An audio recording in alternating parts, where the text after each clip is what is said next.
الرجيم بسم الله الرحمن الرحيم واتبعوا ما تتلو الشياطين على ملك سليمان وما كفر سليمان ولكن الشياطين كفروا يعلمون الناس السحر وما أنزل على الملكين ببابل هاروت وماروت وما يعلمان من أحد حتى يقولا إنما نحن فتنة فلا تكفر فيتعلمون منهما ما يفرقون به بين المرء وزوجه وما هم بضارين به من أحد إلا بإذن الله ويتعلمون ما يضرهم ولا ينفعهم وَلَقَدْ عَلِمُوا لَمَنِ اشْتَرَاهُ مَا لَهُ فِي الْآخِرَةِ مِنْ خَلَقٍ وَلَبِئْسَ مَا شَرَوْا بِهِ أَنفُسَهُمْ لَوْ كَانُوا يَعْلَمُونَ۔ سورۃ البقرہ مدینہ منورہ کے اندر نازل ہونے والی اس مبارک سورت کی آیت نمبر 102 کی تلاوت آپ حضرات کے سامنے کی گئی۔ سابقہ چند آیات سے اللہ تعالیٰ یہودیوں کی خباثت اور ان کی گندی ذہنیت کو بیان فرما رہے ہیں کہ کس قسم کی گندی سوچ ان لوگوں کے دماغ کے اندر موجود تھی۔ تو گزشتہ آیات مبارکہ کے اندر اس بات کا بیان ہوا کہ جبرائیل اور دیگر جو فرشتے ہیں ان کے متعلق وہ رائے قائم کرنے لگے کہ پیغمبر یعنی سرکار سے فرمانے لگے محمد اگر جبرائیل کے علاوہ میکائیل آپ کے پاس وحی لے کر آئیں تو اس صورت میں ہم آپ کی نبوت کی تصدیق کر سکتے ہیں، جبرائیل سے ہماری بنتی نہیں ہے، جبرائیل پر ہمارے کچھ تحفظات ہیں۔ تو اس کا جواب اللہ نے دیا کہ جو جبرائیل کا دشمن ہے، جو میکائیل کا دشمن ہے، جو اللہ کے رسولوں کا دشمن ہے، جو فرشتوں کا دشمن ہے، وہ بندہ کافر ہے اور اللہ کافروں کا دشمن ہے۔ اس بات کو بیان کرنے کے بعد اس سے آگے والی آیات مبارکہ میں ان کی ایک اور گندی حرکت کا ذکر کیا۔ مدینہ الرسول کے اندر رسول اکرم صلی اللہ تعالی علیہ وسلم جب تشریف لے کر گئے تو میں نے آپ کو بتلایا تھا کہ وہاں پر مدینہ کے اطراف میں یہودی آباد تھے۔ تو جو یہودی آباد تھے ان کے پاس کتاب یعنی کہ تورات وغیرہ کا علم تھا، اور اس علم کی بنیاد پر ساری دنیا کے لوگ ان کی جانب متوجہ ہوتے تھے۔ رسول اکرم صلی اللہ علیہ وسلم پر اللہ نے قرآن اتارا تو سرکار دو عالم صلی اللہ علیہ وسلم نازل شدہ کتاب یعنی قرآن کریم کی تلاوت بھی فرماتے تھے، حضرات صحابہ کرام کو بھی سناتے تھے، اور حضرات صحابہ کرام اپنے نجی مجالس کے اندر قرآنی آیات کی تلاوت بھی فرماتے تھے۔ اب جب قرآن کریم اترنا شروع ہوا تو قرآن کریم کے اندر اللہ رب العالمین نے حضرت داؤد علیہ السلام کا تذکرہ بھی فرمایا اور حضرت سلیمان علیہ السلام کا تذکرہ بھی فرمایا۔ یہودیوں کے کانوں کے اندر جب یہ بات پہنچی کہ یہ جو نبی آخر الزماں ہیں یہ داؤد کو اور سلیمان کو اللہ کا نبی بتاتے ہیں، تو آپس میں کہنے لگے کیا تمہیں اس بات پر تعجب نہیں ہے کہ یہ محمد داؤد اور سلیمان کو بھی نبی بتلاتے ہیں؟ یہ بات انہوں نے کیوں کہی؟ اس کی وجہ یہ ہے کہ یہودی جتنے بھی آباد تھے مدینہ منورہ کے اطراف میں یا پوری دنیا کے اندر، ان تمام یہودیوں کی یہاں حضرت داؤد اور حضرت سلیمان کی حیثیت ایک بادشاہ کی سی تھی۔ وہ حضرات کو نبوت، ان حضرات کو نبی نہیں مانتے تھے۔ اس بنیاد پر جب سرکار نے کہا کہ بھئی یہ نبی ہیں تو اس بات پر وہ اچھل پڑے کہ یہ نبی کیسے ہو سکتے ہیں۔ پھر آگے ان کے دماغ کے اندر جو خباثت تھی اس خباثت کا انہوں نے ذکر کیا کہ وہ تو جادو سیکھتے تھے اور جادو سکھایا کرتے تھے، جادو کے زور پر ان کی حکومت قائم تھی۔ تو دین اسلام نے اس بات کی مکمل تردید کی کہ حضرت سلیمان علیہ السلام ہو، حضرت داؤد علیہ السلام ہو، ان کی بادشاہت بھی مسلمہ ہے اور ان کی نبوت بھی مسلمہ ہے۔ معاملات یہ ہوئے کہ رسول اکرم صلی اللہ علیہ وسلم کا زمانہ تو بالکل بعد کا ہے۔ حضرت سلیمان کے زمانے کے اندر جادو بڑے زوروں پر تھا۔ اب اسی جادو کے زوروں کے زمانے میں حضرت سلیمان کو اللہ تعالیٰ نے نبوت عطا فرمائی اور ساتھ میں بادشاہت بھی عطا فرمائی، اور وہ بادشاہت ایسی عجیب و غریب تھی، اس بادشاہت کو اللہ تعالیٰ نے پھیلا دیا۔ عام بادشاہ تو ہوتا ہے انسانوں کا بادشاہ، لیکن حضرت کو اللہ تعالیٰ نے ایسی بادشاہت دی کہ جنات پر بھی ان کی بادشاہت اور اس کے علاوہ ہواؤں پر بھی ان کی بادشاہت دی۔ پرندوں کی، جانوروں کی بولیاں وہ سمجھ جاتے تھے۔ ایک معاملہ تو یہ تھا، اور دوسرا معاملہ یہ تھا کہ حضرت سلیمان کے زمانے میں جنات انسانوں کے ساتھ حضرت کے دربار میں آ کر بیٹھا کرتے تھے، آپس میں میل ملاقات میل جول ہوتی تھی۔ اس کے نتیجے میں وہ جو جنات تھے شیاطین میں سے، وہ جادو وغیرہ کیا کرتے تھے، انسانوں کے ساتھ باہمی ملاپ کی وجہ سے ان کے تعلقات بن گئے، اور اس تعلقات کے نتیجے میں لوگوں نے ان جنات سے جادو سیکھنا شروع کر دیا۔ اب ایک طرف ہے جادو اور ایک طرف ہے معجزہ، ایک طرف ہے جادو اور ایک طرف ہے معجزہ۔ اگر ہم تصویر کے ظاہر کو دیکھیں تو جو کام معجزے میں ہوتا ہے وہی کام جادو کے اندر بھی ہوتا ہے۔ مثال کے طور پر آپ دیکھیں، حضرت مائی مریم ہے، حضرت زکریا کی کفالت میں ہے، حضرت زکریا ان کو کمرے کے اندر بند کر کے، مطلب جس کمرے کے اندر وہ آرام کرتی تھی اس کا تالا لگا کر آگے سے چلے جاتے تھے، اور جب واپس آ کر دیکھا تو مائی مریم کا تالا بیائی نہیں اسی انداز سے لگا ہے، لیکن ان کے سامنے پھل پڑے ہوتے تھے اور بے موسم کے پھل ہوتے تھے، بے موسم کے پھل، یعنی جس پھل کا موسم نہیں وہ اندر موجود ہوتا تھا۔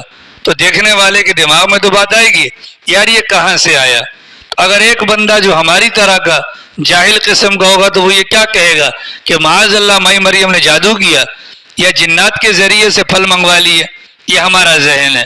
اور جو پڑھا لکھا لوگ، جو پڑھا لکھا طبقہ ہوگا تو وہ مائی مریم کے سامنے بے موسم پھل اور بغیر کسی ظاہری سبب کے پائے جانے والے پھلوں کو دیکھ کر کہے گا یہ ان کی کرامت ہی ہو سکتی ہے، یہ ان کی کرامت ہو سکتی ہے کہ اللہ تعالیٰ نے یہاں پر ان کو پھل دے دیے۔ اور اگر اسی جگہ مائی مریم کی جگہ کوئی نبی موجود ہو، اس موقع پر سامنے پھل موجود ہو، تو کیا کہا جائے گا کہ یہ نبی کا معجزہ ہی ہو سکتا ہے۔ ایک معجزہ ہوتا ہے، ایک کرامت ہوتی ہے اور ایک جادو ہوتا ہے۔ ان تینوں کی شکل بظاہر ایک جیسی ہوتی ہے، لیکن اس کو سمجھنے کے لیے دماغ کی، عقل کی اور معلومات کی ضرورت ہوتی ہے۔ اب حضرت سلیمان علیہ السلام جو حکومت چلا رہے تھے تو وہ حکومت ان کی جو چل رہی تھی ہواؤں کے اوپر، جنات کے اوپر، وہ سارے کے سارے حضرت کے معجزات تھے، وہ سارے کے سارے حضرت کے معجزات تھے۔ اس معجزے کی بنیاد پر، معجزے کا مطلب وہ کام جو ان کے علاوہ کوئی اور نہ کر سکے، معجزہ ظاہر کرنا یا معجزے کے پیچھے جو طاقت ہوتی ہے وہ اللہ میاں کی ہوتی ہے، اور ہاتھ نبی کا استعمال ہوتا ہے۔ ہمارے پیغمبر کے ساتھ ہوا، انگلی کا اشارہ کیا تو چاند کے 2 ٹکڑے ہو گئے، تو وہ انگلی پیغمبر کی تھی، طاقت بھی اللہ کی ذات کی تھی۔ حضرت موسیٰ علیہ السلام ہاتھ یوں رکھتے تھے، باہر نکالتے تھے تو اتنا روشن ہو جاتا تھا کہ چاند کی، سورج کی روشنی بھی اس کے سامنے ماند پڑ جاتی تھی۔ تو ہاتھ تھا حضرت موسیٰ کا، لیکن پیچھے جو طاقت ہوتی تھی وہ اللہ میاں کی ہوتی تھی۔ حضرت موسیٰ کے ہاتھ میں لاٹھی ہے، اس کو پھینکتے ہیں وہ اژدہا بن جاتی ہے، تو پھینکے جانے کے بعد اس کی شکل کو چینج کرنے کی جو طاقت ہے وہ حضرت موسیٰ کی نہیں ہے، وہ اللہ میاں کی طاقت ہے۔ ٹھیک ہے، اب یہ سارے معجزات ہیں۔ اب جب حضرت سلیمان یہ کام کرتے، مثال کے طور پر ہوا کو حکم دیتے بھائی ہمارے تخت کو اٹھا لو، اب حضرت کا تخت ہے، درباری ہیں، کتنے کتنے لوگ ان کے ساتھ ہوتے تھے، وہ ہوا کے دوش پر اڑ رہے ہیں، تو جو عوام الناس ہوتی ہے یہ بات کی حقیقت تک پہنچنے سے پہلے لوگوں کی باتوں میں آ جاتی ہے۔ اب جو دربار کے اندر بندے بیٹھے ہوئے ہوتے تھے وہ چونکہ نامی گرامی وزراء ہوتے تھے، یہ جا کر لوگوں کو کہتے کہ سلیمان جو تم پر حکومت کر رہا ہے اس نے جادو سیکھا ہوا ہے، اس نے کیا کیا ہے؟ جادو سیکھا ہوا ہے۔ لہٰذا اب وہ جو جنات وغیرہ تھے وہ بھی یہ پٹیاں ان کو پڑھاتے تھے، وزراء کو، اور وزراء عوام کو پٹیاں پڑھاتے تھے۔ لہٰذا وزراء جنات کے ساتھ مل کر یہ سارا انہوں نے جنتر منتر سیکھ لیا، اور جنتر منتر سیکھنے کے بعد باہر عوام کے دلوں کے اندر یہ دھاک بٹھا دی کہ جو کام سلیمان کر سکتے ہیں وہ کام ہم بھی کر سکتے ہیں۔ لہٰذا نبی کا معجزہ کیا ہے اور ایک جادوگر کا جادو کیا ہے، اس حقیقت سے لوگ ناشنا ہو گئے۔ اللہ رب العالمین نے 2 فرشتوں کو بھجوایا، اور 2 فرشتوں کو بھجوانے کا مقصد تاکہ لوگوں کے دماغ کے اندر یہ بات بیٹھ جائے کہ جادو کی حقیقت کیا ہے اور معجزے کی حقیقت کیا ہے۔ تو 2 فرشتے اتارے گئے، ایک فرشتے کا نام تھا ہاروت اور دوسرے فرشتے کا نام تھا ماروت۔ یہ 2 فرشتے تھے، ہاروت اور ماروت۔ ان کو اتارا کہاں؟ عراق کا شہر ہے بابل، بابل شہر کے اندر حضرت ابراہیم کی ولادت بھی ہوئی ہے، اور پھر یہیں سے حضرت ہجرت کر کے شام اور فلسطین کی طرف گئے۔ اس علاقے کے اندر حضرت نے، اللہ تعالیٰ نے 2 فرشتوں کو اتارا، یہ دونوں فرشتے آئے، ان دونوں فرشتوں کو اللہ نے جادو کا علم سکھلایا. ٹھیک ہے، یہ بازاروں کے اندر مجمع لگا کر بیٹھ جاتے، لوگوں کو متوجہ کر دے کہ جادو مت کیا کرو، جادو کا یہ نقصان یہ نقصان یہ نقصان. تو آگے والے لوگ کہتے کہ تمہیں کیا پتا جادو کا؟ تو یہ کہتے کہ ہمیں جادو کرنا آتا ہے، اس وجہ سے ہم تمہیں بتلاتے ہیں کہ جادو کی کوئی حقیقت نہیں، مطلب اس کے اندر نقصان ہے. یہ فرشتے بتلا دے کہ جادو کی کیا حقیقت ہے اور معجزے کی کیا حقیقت ہے. ٹھیک ہے، اب جب لوگوں نے دیکھا ان کو بھی جادو آتا ہے تو وہ ان کو امتحان لینے کے لیے ان کے پاس آتے کہ بھائی جب آپ کو آتا ہے ہمیں بھی سکھا دیں. تو یہ پہلے کلیئر کٹ کہہ دیتے کہ کان کھول کے سن لو، یہ خطرناک چیز ہے، اس کو نہ سیکھو، یہ خطرناک چیز ہے، اس کو نہ سیکھو. ہمیں اللہ نے بھجوایا تمہاری آزمائش کے لیے، ہم تمہیں سبق سکھانے آئے ہیں، سبق پڑھانے آئے ہیں، حقیقت حال بیان کرنے کے لیے آئے ہیں. لیکن لوگ پھر بھی ان سے جادو وغیرہ سیکھتے رہتے تھے. اب جب جادو ان سے سیکھ لیا تو پھر آخری بات یہ فرشتے یہ کہتے کہ یاد رکھنا کہ جادو تم نے سیکھ تو لیا ہے، اس جادو کے اندر اثر ڈالنے والی ذات وہ اللہ کی ہے. اللہ چاہے گا جادو کا اثر دکھلائے گا، اور اگر اللہ نہیں چاہے گا تو جادو کا اثر ظاہر نہیں ہوگا. اتنی بات تو قرآن کریم سے ثابت ہے کہ فرشتے آئے تھے اور فرشتوں نے آ کر یہ سارے معاملات کیے تھے. یہودیوں کا یہ کہنا تھا، معاذ اللہ، کہنا تھا نہیں بلکہ کہنا ہے، ان کا یہ کہنا ہے حضرت سلیمان نے جادو سیکھا اور جادو کے زور پر حکومت قائم کی، جادو کے زور پر حکومت قائم کی. اللہ نے حضرت سلیمان کی صفائی بیان کی کہ نہ جادو سیکھنا یا جادو سکھانا یہ کفریہ عمل ہے. یہ کون سا عمل ہے؟ یہ کفریہ عمل ہے. حضرت سلیمان اللہ کے برگزیدہ پیغمبر ہیں، وہ یہ کام کر نہیں سکتے ہیں، اب اللہ نے 2 فرشتے بھجوائے. اللہ چاہتے اپنے نبی کے ذریعے سے بھی یہ کام کروا سکتے تھے نا، بولو یہ کام کروا سکتے تھے نا کہ اللہ تعالیٰ ان کو جادو کا علم سکھلا دیتے اور یہ پھر لوگوں کو مجمع کے اندر جمع کر دے کہ یہ جادو ہے، یہ معجزہ ہے. لیکن ایسا نہیں کروایا. وجہ کیا ہے کہ یہ جو جادو والا عمل ہے یہ نبی کی شایان شان نہیں، یہ نبی کی شایان شان نہیں. اس بنیاد پر آپ دیکھیں رسول اکرم صلی اللہ علیہ وسلم سے امت کو تعلیم دلوانے کے لیے بہت سارے ایسے کام کروائے گئے. مقصد کیا تھا؟ امت کو سبق سکھانا تھا. لیکن جو کام نبی کی شایان شان نہیں تھا وہ کام نبی سے نہیں کروایا گیا. ٹھیک ہے، اب ان لوگوں نے پروپیگنڈا کر دیا کہ سلیمان جادو شیاطین کی مدد سے سیکھتے ہیں اور لوگوں پر حکومت قائم کرتے ہیں. اللہ نے کہا نہیں، یہ تو کافروں کا کام ہے، یہ تو شیاطین کا کام ہے، انہوں نے ایسا کوئی کام نہیں کیا تھا. اتنی بات واضح ہو گئی جی. بات نمبر 2، یہودیوں نے ہاروت اور ماروت کے سلسلے میں، آپ بازار کے اندر جائیں گے تو بڑی بڑی اپنا ہیڈنگیں لگی ہوتی ہیں ہاروت اور ماروت کے قصے، ان کے متعلق طرح طرح کی غلط باتیں کتابوں کے اندر لکھی ہیں تاریخ کے اعتبار سے. ان باتوں پر یقین نہیں کیا جا سکتا. اس کی وجہ یہ ہے اللہ نے قرآن کے 28ویں سپارے میں کہا فرشتوں کے متعلق کہ لا یعصون اللہ ما امرہم، کہ فرشتے اللہ کے حکم کی نافرمانی نہیں کرتے. اتنی بات ہے. اب یہ ہاروت اور ماروت کے متعلق یہودی کیا کہتے ہیں یہ سنیے گا. یہ آپ کو لٹریچر کے اندر اور خوفناک کہانیوں کے اندر یہ ملیں گی اور ہمارے لوگ بھی اس کو بیان کرتے ہیں، جبکہ اس پر یقین ہم کر نہیں سکتے. وجہ کہ قرآن کی تعلیمات کے خلاف ہے. چنانچہ یہودیوں نے جو بات مشہور کر رکھی ہے وہ یہ ہے، ایک موقع پر حضرت سلیمان کا زمانہ تھا اور زمین پر چاروں طرف گناہوں کا بہت زیادہ رجحان پیدا ہو گیا. لوگ گناہوں میں لگے ہوئے تھے. تو فرشتوں نے اللہ میاں سے اعتراض کیا، خدائے آپ نے کیسی مخلوق پیدا کی ہے، اتنے زیادہ گناہ کر رہے ہیں. تو اللہ میاں نے جواب میں کہا کہ یہ جو میری مخلوق ہے انسان، ان کے اندر میں نے شہوانی خواہشات بھی رکھی ہیں، ان کے اندر میں نے قوت بہیمہ جانوروں کی صفات بھی رکھی ہیں، قوت غضبیہ غصے کی کیفیت بھی رکھی ہے، جس کے ہاتھوں مجبور ہو کر یہ گناہ کر بیٹھتے ہیں. البتہ ان میں سے کچھ نیکوکار بھی ہیں جو نیکیاں بھی کرتے ہیں. فرشتوں کو اللہ میاں نے فرمایا، یہ ان کے الفاظ میں کہانی نقل کر رہا ہوں، فرشتوں سے اللہ پاک نے فرمایا کہ تمہارے اندر میں نے ملکوتی صفت رکھی ہے، بزرگی والی، تم گناہ کرنا بھی چاہو نہیں کر سکتے ہو۔ یہ بات کرنے کے بعد اللہ میاں نے ان سے فرمایا اگر تم چاہو تو ہم تمہیں زمین پر بھجوا دیتے ہیں آزمائش کے دور پر۔ چنانچہ فرشتے تیار ہو گئے۔ اللہ میاں نے فرمایا اپنے میں سے 2 فرشتوں کا انتخاب کرو۔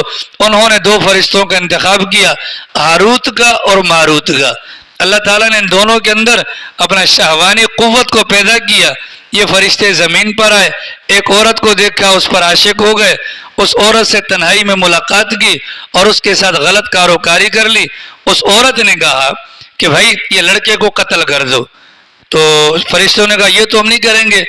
تو اس پر اس عورت نے کہا کہ ٹھیک ہے اس کو قتل نہیں کرتے ہو تو چلو تم شراب پی لو۔ فرشتوں نے شراب پی لی، لڑکے کو قتل کر دیا۔ اس عورت نے فرشتوں سے کہا کہ مجھے تم وہ اسم اعظم بتلاؤ جس کو پڑھ کر تم آسمانوں پہ چڑھ جاتے ہو۔ فرشتوں نے اسم اعظم بتلا دیا۔ وہ عورت اسم اعظم پڑھ کر آسمان پہ چلی جاتی ہے۔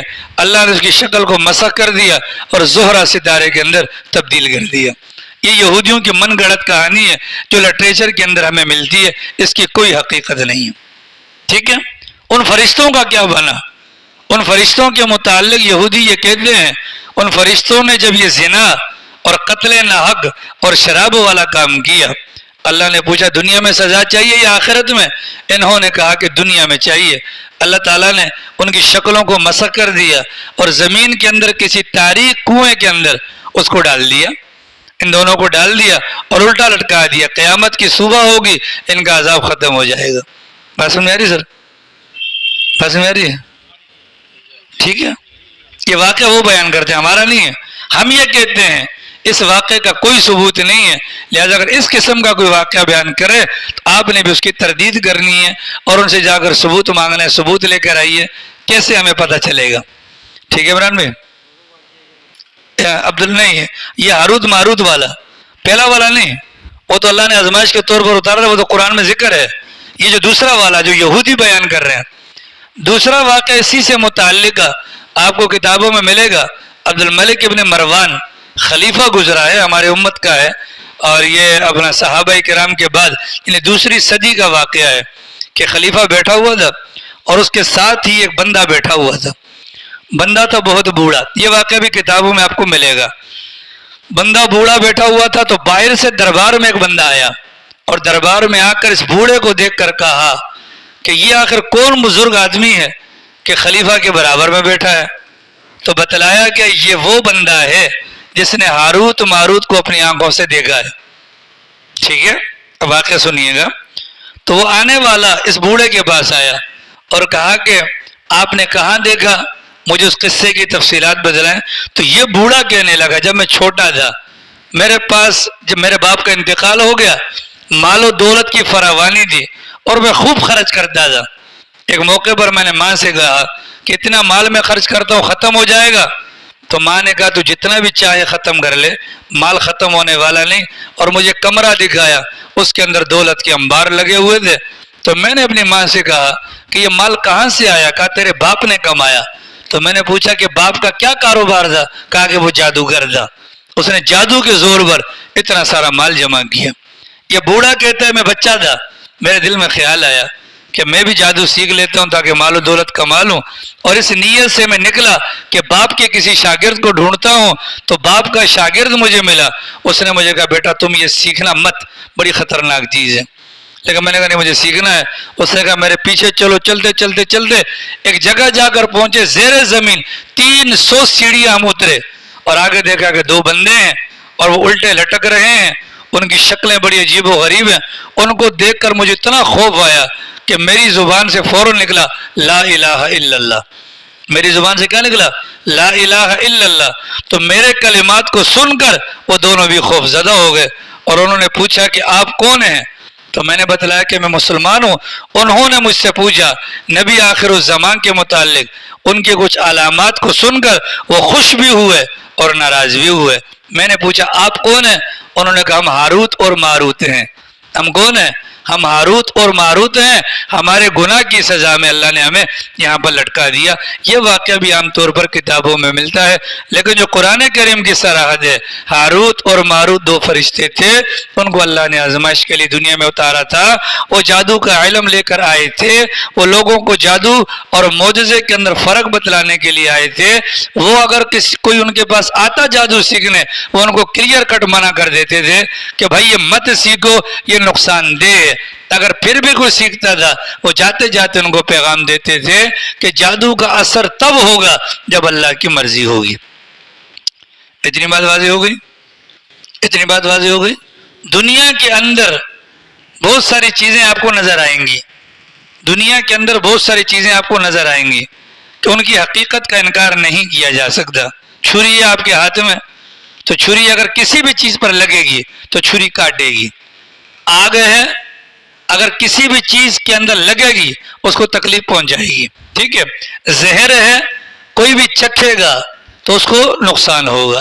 بیائی نہیں یہ کیفیت جادو کی بھی ہے، ٹھیک ہے، بیائی نہیں یہ کیفیت جادو کی بھی ہے۔ جیسے زہر کا اثر ہے، آگ کا اثر ہے، چھری کا اثر ہے، تو اسی طریقے سے جادو کا بھی اثر ہے، ٹھیک ہے۔ ان چاروں چیزوں کا کوئی فرق نہیں ہے۔ ان سب چاروں چیزوں کے پیچھے جو طاقت ہے وہ اللہ میاں کی ہے، ٹھیک ہے۔ ہمارے سامنے آگ جل رہی ہے، اگر میرا اعتقاد یہ ہے کہ آگ مجھے جلائے گی تو میں کافر ہو جاؤں گا۔ اعتقاد کس پر ہے؟ آگ پر نا۔ اعتقاد کس پہ رکھنا ہے؟ اللہ کی ذات پر۔ ہم یہ کہہ سکتے ہیں آگ کے اندر جلانے کی صلاحیت ہے، یہ تو حقیقت ہے، یہ تو شریعت کا مزاج ہے۔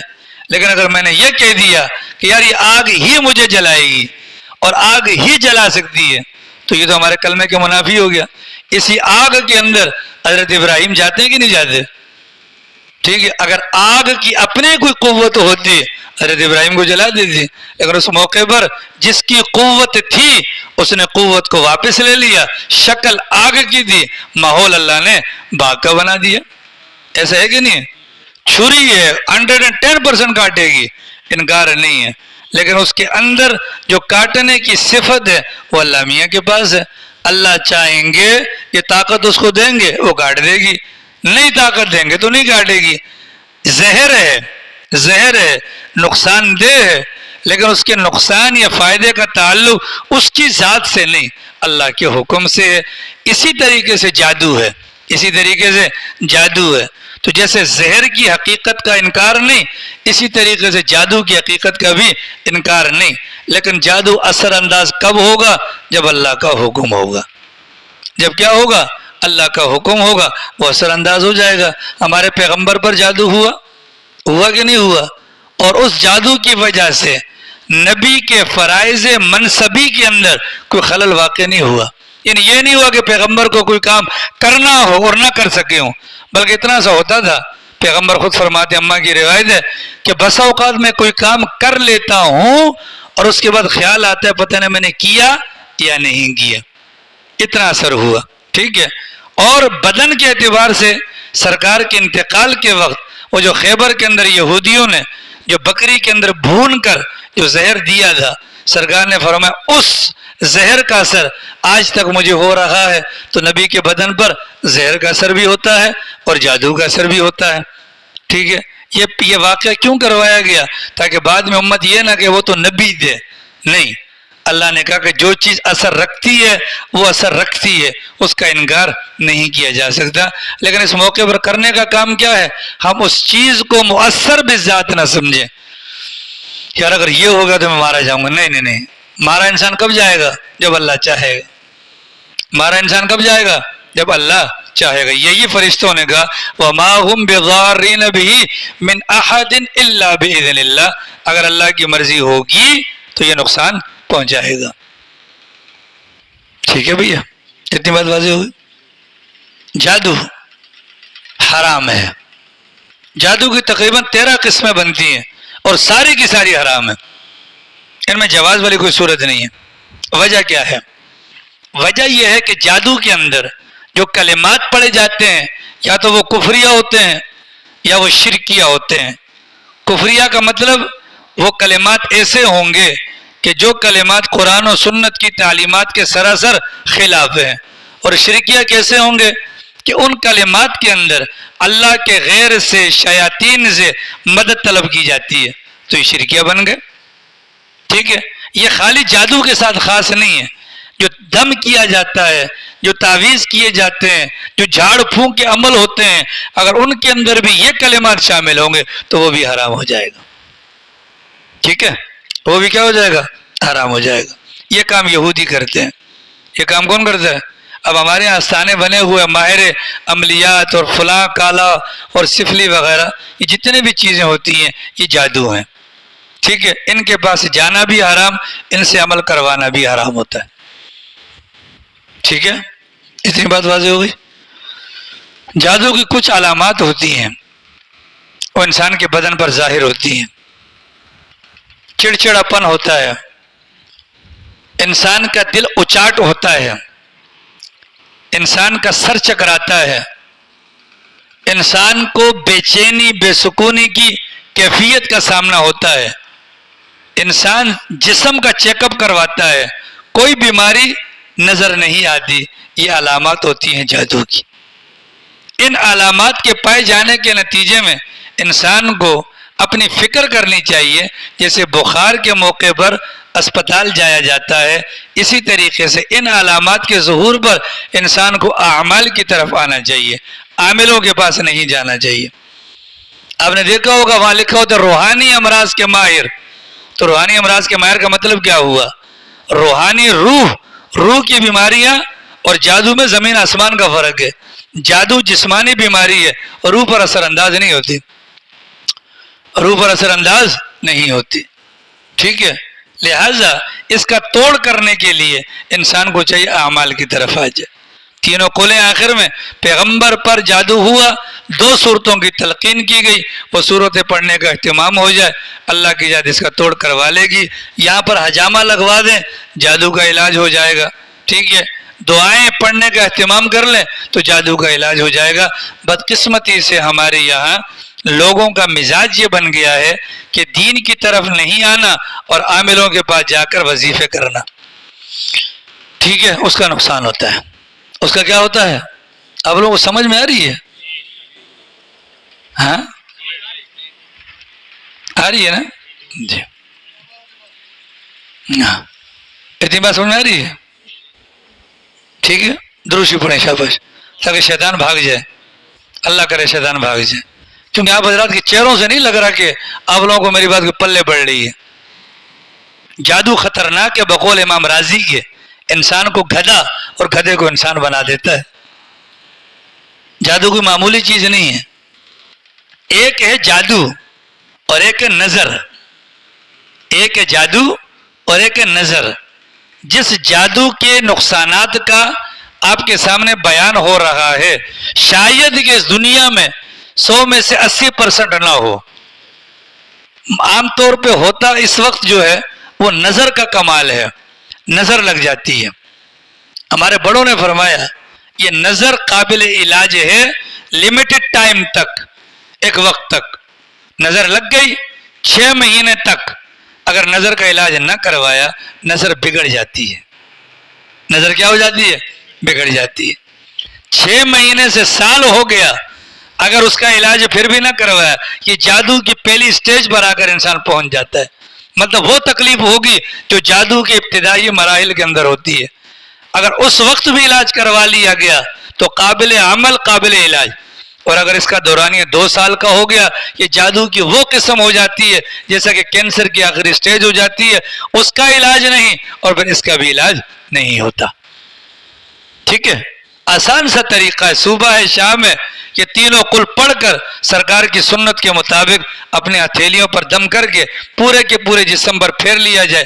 اللہ کی ذات سے امید ہے نہ جادو کا اثر ہوگا اور نہ ہی نظر وغیرہ کا اثر ہوگا. نہ جادو کا اثر ہوگا نہ ہی نظر کا اثر ہوگا. اب ہمارے یہاں کیا ہوتا ہے، عاملوں کے پاس جاتے ہیں، وہ ہمیں وظیفے بتلاتے ہیں. دیکھیے یاد رکھیے، وظیفہ اس وقت تک کارآمد نہیں ہوگا جب پیچھے اعمال نہیں ہوں گے. 500 مرتبہ یہ کلمہ پڑھ لو جی، 600 مرتبہ یہ پڑھ لو جی، اس کے لیے میں اور آپ تیار ہیں. لیکن پنجہ گانا نمازیں پڑھنے کے لیے ہم تیار ہیں. یاد رکھیے جس پر اندھا اعتماد کر سکتے ہیں وہ طریقہ ہے جو پیغمبر کا ہے. سورہ یاسین پڑھیں 110% فائدہ ہوگا. سورہ مزمل پڑھ لیں روزی میں برکت کے لیے. سورہ نور پڑھ لیں گھر کے اندر عفت اور پاک دامنی کے لیے. سورہ مریم پڑھ لیں نیک رشتوں کی آمد کے لیے اور اچھی اولاد کے لیے. یہ پڑھ لیں یہ ثابت ہے. لیکن باقی فجر کے بعد ایک ٹانگ پر کھڑے ہو کر یہ پڑھنا وہ پڑھنا ان کی کوئی اصل نہیں ہے. اور اگلی مزے کی بات بتاؤں سر, اللہ کرے میں آپ کو سمجھا سکوں. یہ قرآن ہے, یہ قرآن الف لام میم الرحمن الف لام میم ذالک الکتاب لا ریب فیہ, جتنے حروف پڑھتے جائیں گے ہر حرف پر 10 نیکیاں ملیں گی. وجہ کیا ہے؟ ہم تلاوت کی نیت سے پڑھ رہے ہیں. لیکن اگر کسی عامل نے آپ کو کہہ دیا یار تمہارے مرض کا علاج یہ ہے تم 10 مرتبہ سورہ یاسین پڑھ کر اپنے اوپر پھونکنا, تو 10 مرتبہ سورہ یاسین ایک مرتبہ 84 آیات پر مشتمل ہے. ایک مرتبہ 10 مرتبہ تو کتنے ہو گئے؟ 840. 840 آیات پڑھیں گے ثواب ایک حرف کا بھی نہیں ملے گا. وجہ کیا ہے؟ وجہ کیا ہے؟ ہم نے اس غرض سے پڑھا جو ہمارے اپنے مطلب کی ہے. پیغمبر نے جو کہا فجر میں پڑھ لو, رات کو پڑھ لو, شب جمعہ میں سورہ دخان پڑھ لو, جمعے کے دن سورہ کہف پڑھ لو, ان مواقع پر تلاوت پیغمبر کی اتباع کی وجہ سے یہ اللہ کی رضا کے لیے ہوگی. لیکن عام مواقع پر قرآن کی آیات پڑھنا یہ ہمارے لیے فائدہ مند نہیں ہوگا. اتنی بات واضح ہوگی جی؟ اتنی بات واضح ہوگی جی؟ اتنی بات واضح ہوگی. تو جادو کا انکار نہیں ہے, لیکن جادو سے اتنا بھی نہ ڈرا جائے کہ بالکل انسان کپ کپ آنا شروع ہو جائے. نہیں, جادو کے اندر اثر ہوگا تو اللہ کے حکم سے ہوگا, اور اگر اثر نہیں ہوگا تو بھی اللہ کے حکم سے ہوگا. اتنی بات ہے واضح ہو گئی. تو جادو جادو ہوتا ہے, بالکل یہ مذاق بھی نہ لیں اس کو. بہترین طریقہ یہ ہے انسان اعمال کرتا رہے. کیا کرتا رہے؟ اعمال. اور اعمال کرنے کے لیے سب سے پہلے فجر کے بعد 3 مرتبہ پڑھنا پڑے گا. اور فجر کی نماز کون کون پڑھے گا؟ ٹھیک ہے نا, انشاءاللہ فجر کی نماز پڑھیں گے تو آخر میں یہ 3 جب صورتیں پڑھیں گے تو پھر صبح سے لے کر شام تک اللہ کی حفاظت میں آئیں گے. آ رہی سمجھ رہی میں وغیرہ پھر بولتے پتہ نہیں کسی نے کچھ کروا دیا یار. کیا ہوا؟ یہ نحوست ہوتی ہے میری جان, کسی نے کچھ نہیں کروایا ہوتا. یہ نحوست ہوتی ہے, یہ لعنت ہوتی ہے. ٹھیک ہے, پہلی بات. دوسری بات, فجر کی نماز پڑھ کر سونا نہیں ہے. فجر کی نماز پڑھ کر سونا نہیں. کب تک؟ جب تک سورج نکل نہ آئے. اگر سورج نکل آنے سے پہلے سو گئے, جو فرشتے روزی لے کر آئے تھے, اگر ہم منہ نیچے کر کے اور پیچھے والا دھڑ اوپر کر کے سو رہے ہوں گے, وہ روزی ہمیں نہیں دیں گے, ہماری لائی ہوئی روزی کو واپس لے کر چلے جائیں گے. پھر مت کیے گا کسی نے کوئی تعویذ کروا دیا, کوئی اتنا پاگل کا بچہ نہیں ہے. ٹھیک ہے, تو یہ چیزیں ہیں سرکار کی تعلیمات کے مطابق. ان چیزوں کی حقیقت کو مانو پر اعتقاد مت رکھنا. اعتقاد کس پر ہے؟ اللہ کی ذات پر. کرتی دھرتی ذات کون سی ہے؟ وہ اللہ کی ذات ہے. حضرت خالد ابن ولید کے سامنے زہر لایا گیا. ٹھیک ہے, اب زہر حضرت خالد ابن ولید مذاق تو نہیں ہے, ان کو معلوم ہے کہ کتنا خطرناک زہر ہے, لیکن اپنا پھانک کر اوپر سے پانی پی لیا. ٹھیک ہے, وہ پہلے ان کو نزلہ لگا ہوا تھا اور یہ اتنا خطرناک تھا کہ بنانے والوں نے کہا ایک ذرہ بھی اگر خالد کو لگ گیا وہ گیا, اور پورا پھکی مار لیتے ہیں. اثر کیا ہوا اس کا؟ جو نزلہ لگا ہوا تھا اللہ نے نزلہ بھی ختم کر دیا اور پہلے سے زیادہ صحت مند ہو گئے. وجہ کیا ہے؟ یہ تھا. ٹھیک ہے, اب میں اور آپ بھی ایسا نہ کریں. تبلیغی ساتھی راون مرکز سے باہر نکلا, پکوڑے والے کو دعوت دے رہا تھا. ٹھیک ہے, اس کا تو ایمان بنا ہوا تھا. پکوڑے والے کو دعوت دیتے ہوئے کہا کہ اللہ سے ہوتا ہے, اللہ کے غیر سے کچھ نہیں ہوتا. تو پکوڑے والا کوئی ہماری طرح تھا, بد دل تھا. اس نے کہا اللہ کے علاوہ کسی سے نہیں ہوتا. کڑھائی میں ہاتھ ڈال, اس کا ایمان بنا, اس نے کہا بسم اللہ الرحمن الرحیم, اور اندر ہاتھ ڈال دیا اور باہر نکالا, کچھ بھی نہیں ہوا. اب وہاں کھڑے لوگوں کی آنکھیں کھل گئی نا. ٹھیک ہے, ان میں سے کوئی تھا بیچارہ ہماری طرح شودا, اس نے جا کر دعوت دی کسی اور کو, پکوڑے والے کو. ہاں, کچھ نہیں ہوتا. اب اس کا ایمان تو نہیں بنا ہوا تھا نا. جب یوں کیا تو ساری کی ساری کھال کیا ہو گئی؟ ادڑ گئی. اب یہ مت سمجھیے خالد ابن ولید نے پہلے خالد جیسا ایمان لے کر آؤ. ٹھیک ہے. تاریخ اسلامی میں عبد الرحمن صاحب دو بندے گزرے ہیں. ایک ابو جہل کے بیٹے حضرت اکرمہ اور ایک خالد ابن الولید ابو سفیان رضی اللہ عنہ کے بیٹے. ان جیسے مائی کے لال کسی نے نہیں پیدا کیے کہ 35 کلو کی تلوار دونوں ہاتھوں میں لے کر بیک وقت چلایا کرتے تھے. یہ بڑے لوگ تھے, ایمان بھی تھا پیچھے پھر.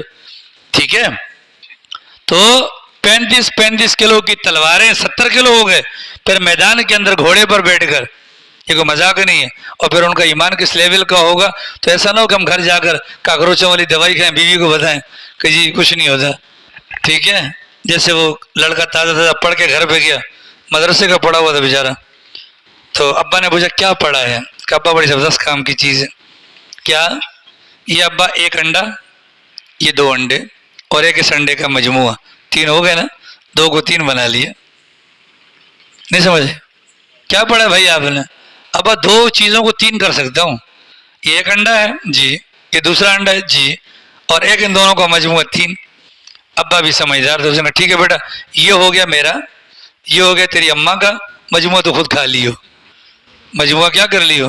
تو یہ ہے کہ ہر چیز کی ایک حقیقت ہوتی ہے, ہر چیز کو مذاق میں بھی نہ لیا جائے, لیکن ہر چیز کو اتنا سیریس نہ لیا جائے کہ بالکل ہمارے ایمان کے تقاضوں کے منافی ہو. ان آیات کے اندر اللہ پاک نے اس بات کو بیان کیا. باقی آگے جو اس کا ترجمہ انشاءاللہ کل بیان کریں گے. اللہ پاک توفیق عمل نصیب.